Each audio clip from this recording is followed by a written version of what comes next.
On reparle à présent de l'usine de Fumel. Metal Temple tourne aujourd'hui à petit régime depuis sa reprise par messieurs Royer et Posas l'an dernier. Avec nous dans ce journal pour en parler et faire un point sur la situation, José González, délégué CGT de l'usine, qui a des annonces à faire. Bonjour José González. Bonjour. Ça fait longtemps qu'on n'a pas parlé finalement de l'usine de Fumel depuis la reprise par le tandem Royer-Posas. Aujourd'hui, rappelez-nous un petit peu où on en est, combien de salariés, quelle est l'ambiance, est-ce que ça tourne? Mais aujourd'hui, 43 salariés, difficulté, il y a eu 43 salariés. Bon, c'est difficile de savoir ce qui se passe dedans, mais ce qu'on peut savoir dernièrement, c'est que bon, il y aurait du travail au niveau de la fonderie acier, notamment, au niveau de chemises, pas trop. Des grosses commandes seraient là, mais des gros problèmes de trésorerie font qu'en ce moment, et aussi de panne sur ce secteur très vieux, font que par exemple vendredi, le personnel était au chômage au niveau de la fonderie. Bon, moi je suis pas là pour parler des problèmes dans l'usine, parce qu'il y a un syndicat, il y a des salariés. On sait qu'il y a des problèmes. Voilà. Je suis là aussi pour dire qu'il y a des choses plus graves qui se passent dans l'usine et que personne ne sait, et que je vais donner la connaissance, et qu'on ne peut pas laisser faire ça. Maintenant c'est trop tard. Alors je crois que cette chose importante dont vous parlez, c'est sur la vente de machines qui servaient à faire notamment les chemises poids lourds et les chemises marines. Si on pouvait craindre, vous vous rappelez à un moment donné l'affaire de Motor-Lotal avec les Russes, que Posas, Royer vendent ou cèdent ces machines de savoir-faire aux Russes, ben non, ça n'arrivera pas.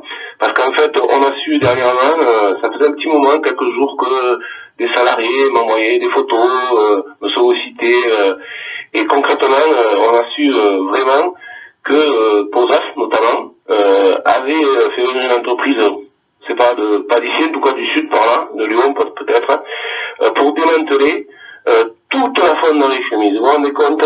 C'est scandaleux qu'on a laissé faire ça, c'est scandaleux qu'il ait fait ça lui, mais c'est-à-dire que le Carrousel 5, là on fabriquait toutes les chemises de poids lourds, Volvo, Iveco, Scania, et bien tout est détruit, tout a été ferraillé.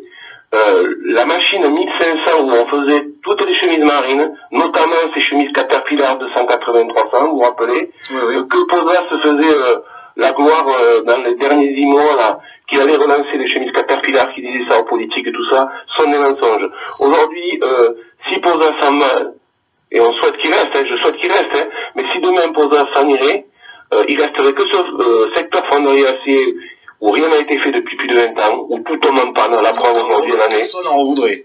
Personne, on pourrait raser l'usine, et tous ceux qui veulent faire des usines à touristes, eh ben, ils pourront les faire. Donc, bien qu'on comprenne, on va dire le cœur d'activité de l'usine de Fumel, c'était d'une part cette fonderie acier dont vous nous parlez, et d'autre part la construction de chemises poids lourds, de chemises marines, et c'est donc tout le matériel qui permettait la construction de ces chemises qui a été cédé, qui a été vendu pour quoi? Pour pièces, pour ferraille, pour ferrailler. Alors apparemment, il s'est vendu pour...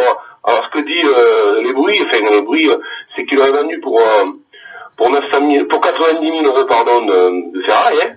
Vous vous rendez compte? Massacrer une fonderie depuis de demi-siècle, une meilleure qu'on avait en France et en Europe.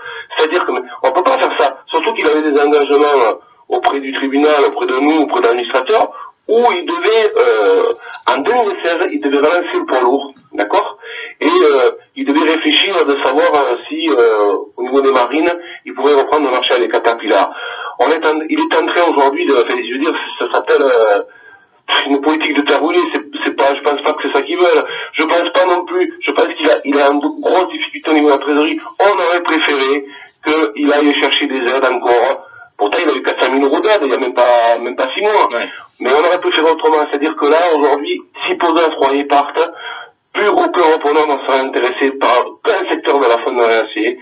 Enfin, c'est scandaleux qu'on ait laissé faire ça, que les pouvoirs publics, que l'État ait laissé faire ça, c'est scandaleux. Un dernier mot, José González, sur autre chose. Vous aviez demandé au ministre Matthias Fekl de pouvoir rediscuter encore de cette affaire d'extension du dispositif amiante. Je le rappelle rapidement, entre 97 et 2012, il y a des salariés qui ont été exposés à l'amiante, et ceux qui sont partis pendant cette période ont bénéficié d'un plan amiante dans lequel ils ont touché des indemnités. Seulement finalement, on s'est rendu compte qu'il y avait encore de l'amiante en 2014 au sein de l'usine de Fumel, et vous demandiez donc l'extension de ce plan qui était initialement prévu jusqu'à 2012, que ce plan soit étendu jusqu'à 2014 au moins, hein, c'est-à-dire la période où il y avait encore de l'amiante. On vous l'a refusé, vous l'avez appris la fin de semaine dernière. Oui, tout à fait. C'est plusieurs fois que cette demande d'extension amiante a été faite, de 97 en 2008, après c'était en 2010, après maintenant en 2012. À chaque fois qu'on a eu des preuves par la direction qu'il y avait de l'amiante et du désamiantage, les pouvoirs publics étaient au courant, la CARSAT, l'inspection du travail. Donc, on a fait cette demande aussi au mois d'avril l'an dernier, et il faudra se rappeler de la table ronde qui avait eu le 13 mars à l'EFECUL, lorsqu'il a été ministre du Commerce extérieur, où il est intervenu vraiment à l'aise, en tout cas la table ronde, en disant « je vais vous aider, je vais aider les salariés, je connais les difficultés ». Et oui, c'est vrai que l'amiante est une grosse catastrophe sanitaire et sociale. Bien sûr, tous les jours, il y a 10 personnes qui meurent en France, mais aussi socialement pour un bassin fuméroir où on avait besoin d'un bol d'oxygène. Et c'est sûr que si on avait l'amiante de 97 à 2012, des dizaines et des dizaines de salariés aujourd'hui socialement seraient protégés, en tout cas pour partir plus tôt en vraie retraite. Et aujourd'hui, il ne l'a pas fait. Et on lui demande aujourd'hui de nous recevoir afin qu'il, lui, en tant que ministre, prenne ses engagements. Voilà, ça changera un petit peu. Merci beaucoup José González pour ce point complet sur la situation à l'usine de Fumel. Merci d'avoir été avec nous ce matin. Bonne journée.